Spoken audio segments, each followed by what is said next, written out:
बिस्मिल्लाहिर्रहमानिर्रहीम। मेरे मोअज़्ज़ज़ सामईन कराम, अस्सलामु अलैकुम वरहमतुल्लाहि वबरकातुहू। जुमे के दिन तहज्जुद पढ़ने के बावजूद भी 5 औरतें जन्नत से महरूम रहेंगी। सोचो, अगर जुमे का दिन हो, फरिश्ते आसमानों पर नूरी किताबों में बंदों के अमाल लिख रहे हो, लेकिन जब आपका नाम आए तो फरिश्ते कहें ये औरत जन्नत की फुर्सत में शामिल नहीं। तो मेरी इस्लामी बहनों, जुमा वो दिन है जिसे अल्लाह ने सारे दिनों का सरदार बनाया, जिसे नबी करीम सल्लल्लाहु अलैहि वसल्लम ने उम्मत के लिए ईद का दिन करार दिया। लेकिन क्या हमने कभी सोचा है कि कुछ औरतें ऐसी भी हैं जिन्हें जुमे का दिन जन्नत के करीब नहीं ले जाएगा, बल्कि वो जन्नत से महरूम हो जाएंगे। आज के इस बयान में हम उन 5 औरतों के बारे में बात करेंगे जिन्हें जन्नत नसीब नहीं होगी, और साथ ही हम जानेंगे कि तहज्जुद की नमाज किस तरह औरत को जहन्नम से बचाकर जन्नत के बागात में ले जाती है। खालिक़े कायनात ने कुरान पाक में इरशाद फरमाया, या अय्युहल्लज़ीना आमनू इज़ा नूदिया लिस्सलाति मिन यौमिल जुमुअति फसउ इला ज़िक्रिल्लाहि व ज़रुल बैया। ऐ ईमान वालो, जब जुमे के दिन नमाज के लिए अजान दी जाए तो अल्लाह के जिक्र की तरफ दौड़ो और खरीदो फरोख्त को छोड़ दो। ये दिन मोमन की मग़फ़िरत का दिन है। हजूर नबी करीम सल्लल्लाहु अलैहि वसल्लम ने फरमाया, जुमे का दिन दिनों का सरदार है और अल्लाह के नजदीक सबसे अजीम है। पहले नंबर पे औरत है जो शोहर की नाफरमान। नबी करीम सल्लल्लाहु अलैहि वसल्लम ने फरमाया, अगर मुझे अल्लाह के सिवा किसी को सजदा करने का हुक्म देता तो मैं औरत को हुक्म देता कि वो अपने शोहर को सजदा करे। हजरत अस्मा बिनते यजीद रजी अल्लाह तआला अन्हा ने एक दिन रसूलुल्लाह सल्लल्लाहु अलैहि वसल्लम के पास आई और अर्ज किया, या रसूल अल्लाह, मर्द जहाद करते हैं, हम औरतें घर में रहती हैं, क्या हमें उनके बराबर सवाब मिल सकता है? तो आप सल्लल्लाहु अलैहि वसल्लम ने फरमाया, अगर औरत अपने शोहर के हकूक अदा करे, उसकी अतात करे, तो उसे मर्द जहाद के बराबर अजर मिलेगा। एक औरत इबादत गुजार थी, लेकिन शोहर से जबान दराजी करती थी। वफात के बाद ख्वाब में देखा गया कि वो जहन्नम में थी। उससे वजह पूछी गई तो उसने कहा, मैं अपने शोहर की नाफरमानी करती थी और अपने शोहर को मैं सताया करती थी। दूसरी औरत बेपर्दा और फहाशी फैलाने वाली। खालिक़े कायनात ने कुरान पाक में इरशाद फरमाया, वला तबर्रजना तबर्रुजुल जाहिलियतिल औला। और जahiliयत के जमाने की तरह अपनी ज़ेबो ज़ीनत की नुमाइश ना करो। नबी करीम सल्लल्लाहु अलैहि वसल्लम ने फरमाया, 2 किस्म के लोग जहन्नम के हैं। उनमें से एक वो औरत जो कपड़े पहनकर भी नंगी है। हजरत उमर रजी अल्लाह तआला अन्हु ने एक औरत को खुशबू लगाकर निकलते देखा तो फरमाया, तुम मस्जिद नहीं जा रही बल्कि फितना फैला रही हो। तीसरे नंबर पे औरत गीबत करने वाली। हदीस में है, नबी करीम सल्लल्लाहु अलैहि वसल्लम ने फरमाया, गीबत ज़ना से ज्यादा सख्त है। एक औरत तहज्जुद गुजार थी मगर लोगों की गीबत करती थी।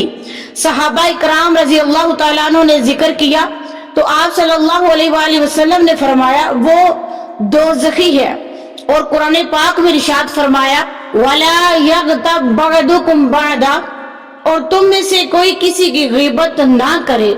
चौथे नंबर पे जो औरत है, वालिदैन की नाफरमान। खालिक़े कायनात ने कुरान पाक में इरशाद फरमाया, वक़ज़ा रब्बुका अल्ला तअबुदू इल्ला इय्याहु व बिल वालिदैनि इहसाना। और तेरे रब ने हुक्म दिया है कि सिर्फ उसी की इबादत करो और वालिदैन के साथ हुस्ने सलूक करो। एक वाकया मिलता है कि एक औरत इबादत गुजार थी मगर वालिदैन की खिदमत नहीं करती थी। ख्वाब में देखा गया कि जन्नत के दरवाजे बंद हैं और आवाज आई, तेरी माँ तुझसे नाराज है। नंबर 5, वो औरत जो सूद और हराम कमाई वाली है। यमहकुल्लाहु रिबा व युर्बिस सदक़ात। अल्लाह सूद को मिटा देता है और सदक़ात को बढ़ा देता है। हजूर नबी करीम सल्लल्लाहु अलैहि वसल्लम ने फरमाया, सूद खाने वाला सूद लेने वाला, सूद लिखने वाला और गवाह सब जहन्नमी है। मेरी इस्लामी बहनों और मेरे इस्लामी भाइयों, तहज्जुद जन्नत की कुंजी है। हजरत राबिया बसरी रात भर तहज्जुद पढ़ती और कहती कि ए अल्लाह, मुझे तेरी जन्नत की नहीं बल्कि तेरी रजा की तलाश है। वो रात को थोड़ी ही सोती, सारी रात अल्लाह की इबादत करती। तहज्जुद की कितनी बरकतें हैं, गुनाहों की माफी, दिल को सुकून मिलता है, रिज़्क में बरकत आती है, दुआएं कबूल होती है और कब्र रोशन होती है। एक औरत अपनी बेटी की शादी के दिन तहज्जुद में रोती रही। बेटी ने पूछा, अम्मा आज का दिन तो बहुत ही खुशी का दिन है, आप क्यों रो रही हो? माँ ने कहा, बेटी मुझे डर है कि मैंने तुझे दुनिया के जेवरात तो दिए लेकिन आहर का जेवर मैंने तुझे नहीं दिया। आहरत का कोई जेवर यानी कि ना दीन दिया तुझे और ना ही मैं तुझे दीन सिखा सकी। ऐ मेरी इस्लामी बहनों और मेरे इस्लामी भाइयों, दुनिया का माल, कपड़े और जेवरात खत्म हो जाएंगे। असल कामयाबी जन्नत है। वो औरत कामयाब है जो अपने शोहर को खुश रखे, वालिदैन की खिदमत करे, ग़ीबत से बचे, पर्दे की हिफाजत करे और हलाल कमाई से ही खाए। ऐ मेरी इस्लामी बहनों और मेरी इस्लामी भाइयों, ऐ मेरी प्यारी बेटियों, जरा सोचो हम किस फुर्सत में हैं। उन औरतों में जो जुमे के दिन जन्नत से महरूम होंगी या उनमें जो तहज्जुद गुजार बनकर जन्नत के बागात में जाएंगी। अब फैसला आपके हाथ में है कि आपको क्या करना है। अल्लाह हमें इन 5 रास्तों से बचाए और तहज्जुद गुजार औरतों में शामिल करे। अगर ये बयान आपको पसंद आया हो, तो आपके दिल को छू गया हो, तो इसे लाइक करें, शेयर करें, सब्सक्राइब करें और मेरे चैनल पे जो वीडियोस आपके पास पहुंच रही हैं आप देखा करें और मुझे कमेंट में बताया करें कि आपको ये वीडियो कैसी लगी और अगली वीडियो आपको किस मौजू पे चाहिए या किस मौजू पे आप सुनना चाहती हैं। अल्लाह हम सब का हामी और नासर हो और हम सब के इल्म और अमल में अल्लाह इजाफा फरमाए, सब के घरों में अल्लाह बरकत अता फरमाए और जिस बयान को देखे आगे फैलाए, दूसरों को इसकी दावत दे, अल्लाह ताला उसके हिफ्ज़ो ईमान में बरकत दे और अल्लाह उसको अपने हिफ्ज़ो ईमान में रखे और अल्लाह उसको नबी करीम की ज़ियारत नसीब फरमाए।